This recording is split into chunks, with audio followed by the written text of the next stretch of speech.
हाँ, तो students electricity के एपिसोड नंबर 5 में हम लोग देखेंगे ओम के नियम को। और इसके पहले एपिसोड में भी हम लोगों ने ओम के नियम को देखा था। क्या देखा था? ओम स्लो जॉर्ज साइमन ओम। कौन? तो जॉर्ज साइमन ओम ने अपने ओम का नियम दिया था। तो ओम के नियम में हम लोगों ने देखा था कि किसी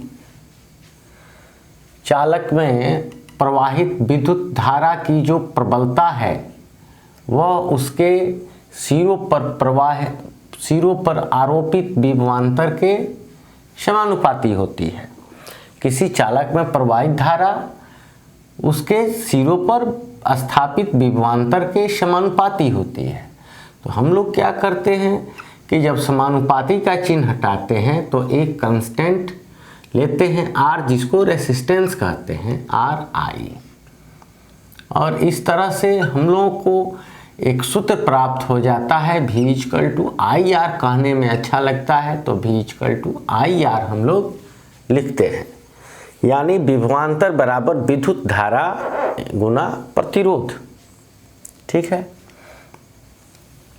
अब इस तरह से जो है ये कब तक लागू है, यानी विद्युत धारा विभवांतर के समानुपाती कब तक है? जब तक तार की चालक की भौतिक अवस्था जैसे ताप नहीं बदले। तो इसके पहले एपिसोड में हम लोगों ने देखा था, तो इसको ग्राफ के रूप में भी हम लोग रिप्रेजेंट कर सकते हैं।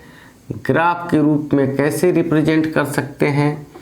जैसे कि यहाँ अगर हम लोग पोटेंशियल रखें और यहाँ धारा रखें तो यहाँ एक ग्राफ जाएगा और ये ग्राफ क्या बताएगा कि जैसे जैसे पोटेंशियल इंक्रीज हो रहा है, जैसे जैसे पोटेंशियल इंक्रीज हो रहा है, ऐसे बढ़ रहा है इधर की ओर, वैसे वैसे धारा भी इधर की ओर बढ़ रही है।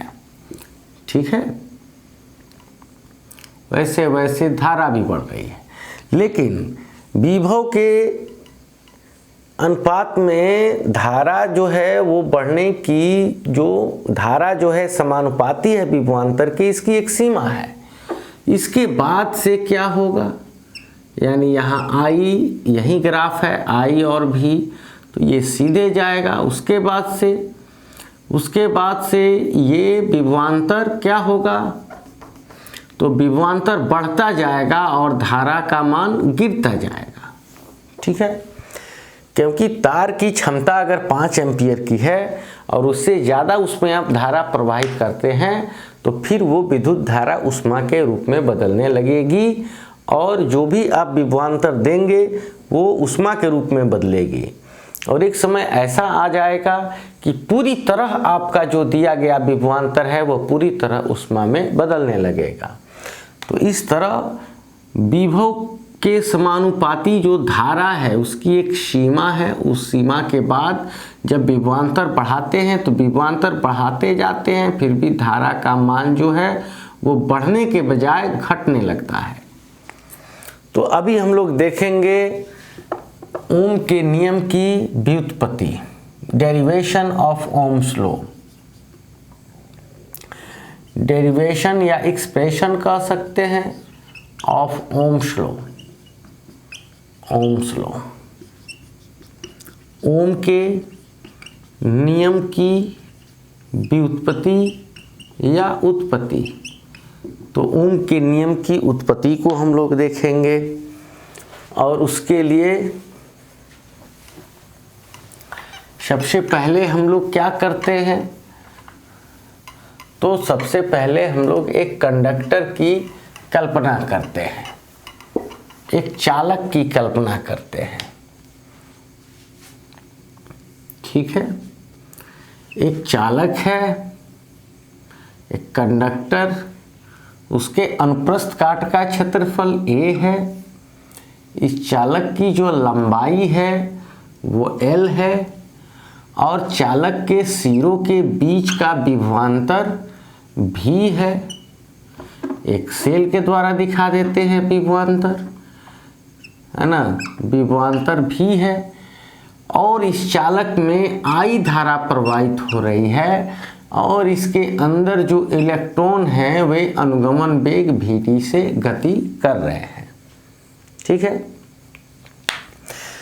तो इसके बारे में आप लिख सकते हैं। इसका टोटल PDF आपको फिजिक्स ऑफ बिहारी चेवरा ऐप या YouTube चैनल पे आप लोड कर सकते हैं।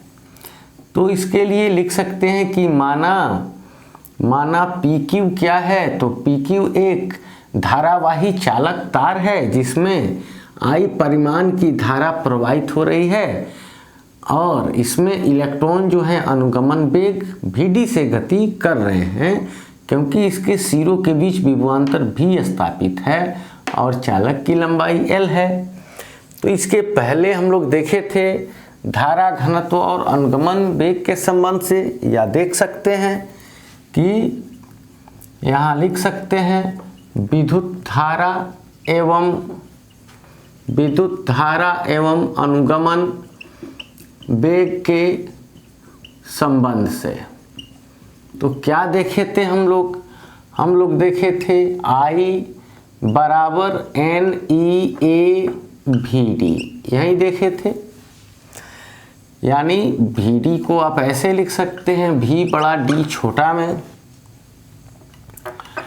तो थर्ड एपिसोड में हम लोगों ने क्या देखा था, धारा घनत्व एवं अनुगमन वेग में संबंध। उसमें हम लोगों ने यह सूत्र प्राप्त किया था I बराबर NEA Vd। अब यहाँ अगर Vd हम लोग लिखते हैं तो Vd इक्वल टू क्या हो जाएगा, I बाई NEA। और इस प्रकार अब इसी इक्वेशन को हम लोग सजा के ऐसे लिख लेते हैं Vd equal to I by NEA, और ये इक्वेशन हुआ फर्स्ट। अब हम लोग बात करते हैं कि जब एक सेल को, एक बैटरी को जब जोड़ा गया चालक के सिरों के बीच तो विभवांतर उत्पन्न हुआ और इस चालक के अंदर एक तीव्रता उत्पन्न हुई, विद्युत क्षेत्र की तीव्रता E उत्पन्न हुई। ठीक है, तो यदि क्या लिख सकते हैं, यदि चालक के अंदर तीव्रता E हो तो हम लोग क्या जानते हैं, E equal to V by R या E equal to minus dV by dr, जिसको पोटेंशियल ग्रेडियंट इलेक्ट्रोस्टैट में कहा जाता है, विभव प्रवणता। तो यहाँ E equal to V by R के जगह पर L कर देंगे, क्योंकि चालक की लंबाई L है और उसके सिरों पर, और सिरों L लंबाई के बीच विभवांतर V है और तीव्रता E है।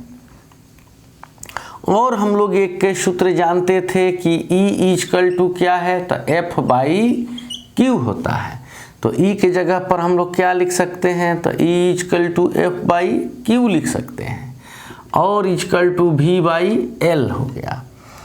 और F इक्वल टू क्या होता है, तो F इक्वल टू MA होता है, जहाँ M क्या है, इलेक्ट्रॉनों का द्रव्यमान है, एक इलेक्ट्रॉन का द्रव्यमान है, और A एक इलेक्ट्रॉन का त्वरण है बल F के कारण, और एक इलेक्ट्रॉन पर आवेश Q क्या है, तो E है। तो यहाँ हम लोग लिख सकते हैं F equal to MA and Q equal to E। तो ये इक्वेशन बना MAE इक्वल टू क्या, तो V बाई L। और इस तरह से हम लोगों को एक A त्वरण जो मिला इलेक्ट्रॉन का, वो मिला VE इंटू ML। ये जो A रोकेंगे तो ये VE और बाई ML मिला, ये त्वरण मिला इलेक्ट्रॉनों का।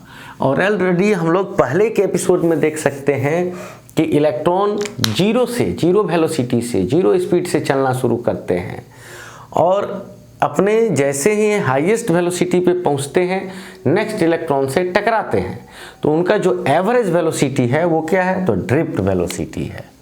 ठीक है, तो यहाँ लिख सकते हैं कि यदि इलेक्ट्रॉन विराम से चलना प्रारंभ करे, यानी यदि इलेक्ट्रॉन विराम से चलना प्रारंभ करे तथा श्रांति काल T के बाद, श्रांति काल तो समझ रहे हैं, दो टक्कर के बीच का समय, ये इलेक्ट्रॉन इससे टकराएगा उसके बीच का समय, T के बाद कौन वेग, अनुगमन वेग या संवहन वेग Vd प्राप्त कर ले, Vd प्राप्त कर ले तो सूत्र V = U + AT से, यानी यहाँ 0 से चलना शुरू किया A एक्सलेशन से और T समय के बाद Vd प्राप्त कर लिया, तो V = U + AT से, V तो फाइनल वेलोसिटी Vd हो जाएगा, ड्रिफ्ट वेलोसिटी, और U क्या हो गया 0 + A और T के जगह पर ये टाउ वाला T लिखेंगे, तो Vd = AT हो गया। तो वैसे यहाँ Vd = क्या हो गया, A के जगह पर क्या मिला था हम लोगों को,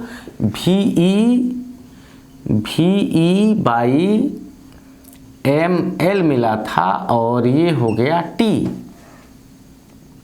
अब ये इक्वेशन एक बना, तो इसको इक्वेशन फर्स्ट माने थे, अब इसको इक्वेशन क्या मान लेंगे, सेकेंड मान लेंगे। अब एक और दो को इक्वल करेंगे क्योंकि ये भी Vd का वैल्यू है और ये भी Vd का वैल्यू है, तो अब आप लिख सकते हैं नाउ 1 = सेकेंड। तो यहाँ से Vd का वैल्यू क्या आएगा, तो I/NEA, और यहाँ से Vd का वैल्यू VET/mL आएगा। ठीक है, अब यहाँ से आप देख सकते हैं,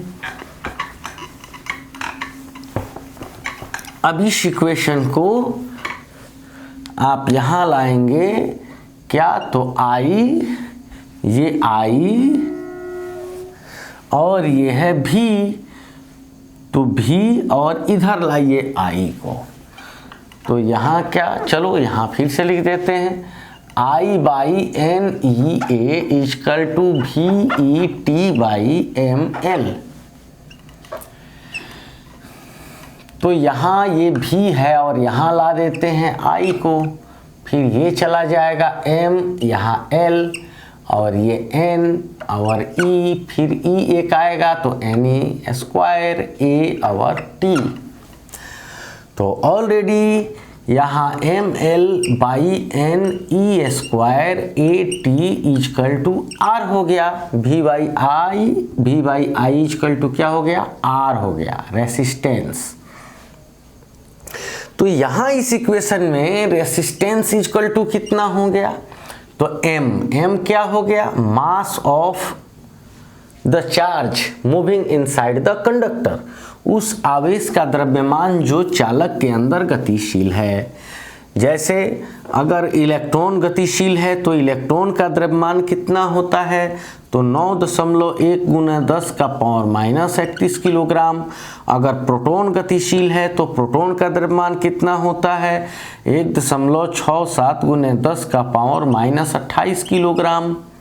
ठीक है, L क्या है, तो L तो यानी M का मतलब कांस्टेंट, और L क्या है, तो चालक की लंबाई है, तो चालक की लंबाई भी कांस्टेंट है, क्योंकि चालक में धारा चले या ना चले, तार की लंबाई से उसका कोई लेना देना नहीं है। फिर N क्या है, तो प्रति एकांक आयतन में इलेक्ट्रॉनों की संख्या है। यह प्रत्येक मेटल के लिए, धातु के लिए, कंडक्टर के लिए कांस्टेंट है। जैसे अगर चांदी है तो कोई भी जो शुद्ध चांदी है उसके प्रति एकांक आयतन में इलेक्ट्रॉनों की संख्या समान ही होगी। या तांबा है, उसमें किसी तांबे के तार में जितने इलेक्ट्रॉन हैं प्रति एकांक आयतन में, उनका जितना इलेक्ट्रॉन घनत्व है उतना ही किसी भी शुद्ध तांबे में होगा। तो N भी कांस्टेंट है, ई क्या है, तो एक इलेक्ट्रॉन या एक प्रोटॉन का चार्ज 1.6 × 10⁻⁻19 कूलम्ब, ये भी कांस्टेंट है। ए क्या है, तो अनुप्रस्थ काट का क्षेत्रफल है चालक का, ये भी कांस्टेंट है, क्योंकि धारा चलने के कारण किसी तार की मोटाई घटती या बढ़ती नहीं है। और ये क्या है, तो ये टी यानी श्रांति काल है, ये एक निश्चित समय अंतराल है जिसमें इलेक्ट्रॉन टकराते हैं। तो ऑलरेडी आपको जो यहाँ इक्वेशन मिला, यहाँ जो इक्वेशन आपको मिला, क्या मिला, ml/ne² AT = R, इसमें m, l, n, e, a and t ये क्या है, तो every are constant, every are constant. तो ये प्रत्येक अचर है, इसीलिए ये r क्या हो जाएगा, तो r हो जाएगा कांस्टेंट। तो यहाँ ये प्रूव्ड हो गया, ठीक है। क्यों प्रूव्ड हो गया, क्योंकि हम लोगों ने क्या माना था, हम लोगों ने माना था कि किसी चालक में जो प्रवाहित धारा है वो विभवांतर के समानुपाती होती है, और समानुपाती का चिन्ह हटाया तो एक कांस्टेंट आया, उसे हम लोगों ने R को कांस्टेंट माना। और R यहाँ ये साबित हो गया कि वो रियल में कांस्टेंट है, यानी प्रवाहित होने वाली धारा की मात्रा या जो है विभवांतर पर प्रतिरोध निर्भर नहीं करेगा। आगे हम लोग प्रतिरोध के बारे में विशेष जानकारी हासिल करेंगे कि आखिर प्रतिरोध किस किस बात पर निर्भर करेगा और किस किस बात पर निर्भर नहीं करेगा। इसके लिए देखें अगला एपिसोड।